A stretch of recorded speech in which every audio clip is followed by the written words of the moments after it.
Well, welcome to the Startup Espresso. I'm Hall T. Martin, the host of the show, where we talk about raising funding for your startup and the time it takes to have an espresso. I hope you enjoy this episode. Hello, this is Hall T. Martin with the Startup Funding Espresso, your daily shot of startup funding and investing. As soon as your startup establishes a stock incentive plan and issues stock options to employees or other stakeholders, it's time to work on a 409A valuation. This is a valuation of your startup for assigning a cost basis to the stock options.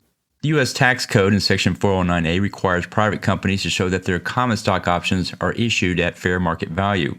This is similar to the property tax on your house, in which the government assigns a valuation to your house for tax purposes. The 409A valuation does not mean your firm is actually worth that valuation. It's only used to calculate your taxes.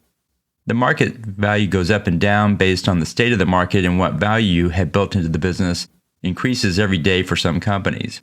Employees, founders, and other investors are taxed on the value of the stock options they own, and to avoid potential tax penalties, the startup must get a formal valuation opinion at least once every 12 months. Thank you for joining us for the Startup Funding Espresso, where we help startups and investors connect for funding. Let's go start something today.